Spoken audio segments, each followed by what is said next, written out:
Hi, I'm Bugsy and I'm an addict. I'm going to be reading just for today, June 21st, 2024, New Levels of Honesty, page 179, basic text, page 28. We have been experts at self-deception and rationalization. When we come to our first meeting and hear that we must be honest, we may think, well, that shouldn't be too difficult. All I have to do is stop lying. To some of us, this comes easily. We no longer have to lie to our employers about our absence from work. We no longer have to lie to our families about where we were the night before. By not using drugs anymore, we find we have less to lie about. Some of us may have difficulty even with this kind of honesty, but at least learning not to lie is simple. You just don't do it, no matter what. With courage, determined practice, the support of our fellow NA members, and the help of our higher power, most of us eventually succeed at this kind of honesty. Honesty, though, means more than just not lying. The kind of honesty that is truly indispensable in recovery is self-honesty, which is neither easy nor simple to achieve. In our addiction, we created a storm of self-deception and rationalization, a whirlwind of lies in which the small, quiet voice of self-honesty could not be heard. To become honest with ourselves, we first must stop lying to ourselves. In our 11th step, meditations, we must become quiet. Then, in the resulting stillness, we must listen for the truth. When we become silent, self-honesty will be there for us to find. Just for today, I will be quiet and still, listening for the voice of truth within myself. I will honor the truth I find. It was so exhausting during our addiction to come up with new ways to deflect questions, get away, and to come up with stories that were believable and that people would just kind of brush off as, okay, that sounds plausible. And it was just so hard sometimes to remember what lie you told or what story you spun for someone to believe.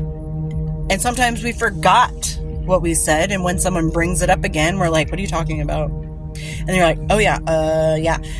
And we got caught out, but then we had to make another lie to cover yourself or cover your butt for that slip up you made. So it becomes so much easier to live every life if you're living it in truth.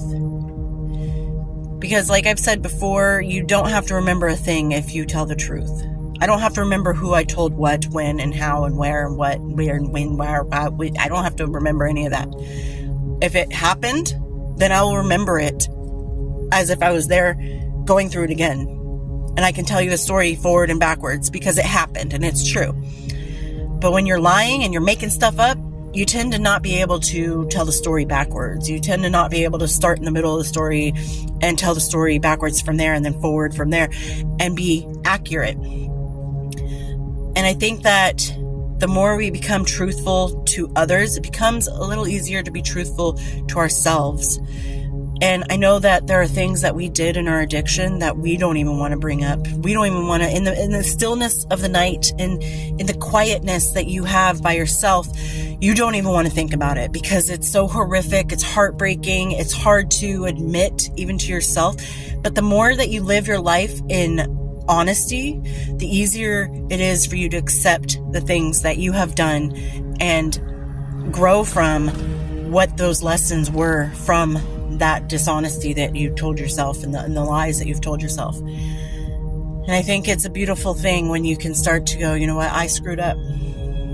And it's like, you know, you have those downward spirals of this went wrong, so that's going wrong, this is going wrong, now I'm going here, now I'm there, and all the bad stuff that's happening. Honesty goes upwards because I'm honest with you. You trust me, you believe me because I'm being honest with you. And then I start being honest with myself and I say, you know what, I messed up. That was my bad. I made mistakes. I'm embarrassed by it. I'm shamed. But you know what? That happened. Now all I can do is just not do it again and learn from it.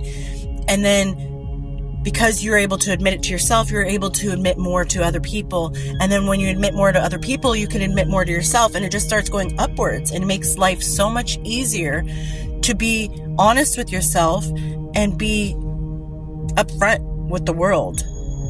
Now, granted, everybody, addiction or not, has things in their lives that they just don't talk about to people, that they hold deep in their heart for themselves that they don't want anybody else to know, and that's okay. Secrets are okay. It's when you need to be honest about the addiction and be honest about people asking you about the things that you've done to wrong them. And to be honest, to be like, hey, I'm sorry that this happened. I was wrong. And honesty leads to ethics, and ethics leads to a person who can be respected. Because when you are the same person to everyone all the time, you don't have to use all your energy up to remember who you were in front of this person. Now, yes, there's going to be times where you are interacting with somebody who's a little bit more serious. That doesn't mean you have to change who you are. And if you're a bubbly person, like, oh, hi, how are you? I'm so excited all the time. And that's okay with other people. But this person's really stoic and really like, You can still be that person that you are. Just tone it down a little. You can match people's energy by keeping the same personality.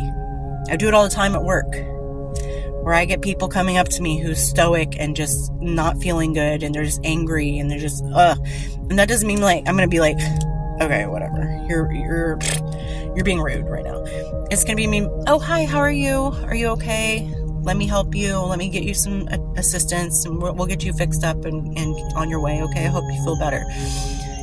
As opposed to somebody going like, I broke my finger again, and I'm like, hey, you know what? Be careful next time, I'm the same person. My empathy and sympathy and personality doesn't have to change, but it can, the level and the energy that comes out of me can change. And that doesn't mean you're being dishonest. It just means that you're adapting to your surroundings. So honesty leads to so many different positive changes in your life. And have already discussed that, and I've already mentioned that. But just be honest with yourself. You'll feel better because you won't have to lie anymore. And you'll have so much more energy to put into other things that are positive and good for your life. And that's what life is about, in my opinion, is enjoying life without having that anxiety of like, oh God, this person's coming up. What did I tell them once? Oh gosh. Or, oh, let me just be totally fake for this person because I want them to like me.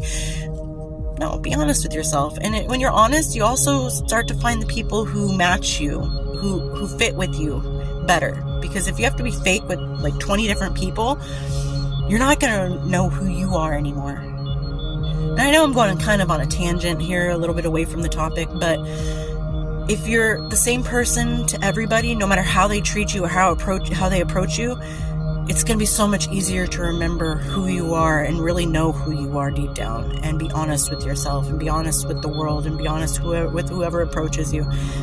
And that, I think, is beautiful. So I hope everyone's being honest with themselves. I hope everyone's being honest with the world. And I hope everyone's doing well out there. And I'll talk to you later. Bye.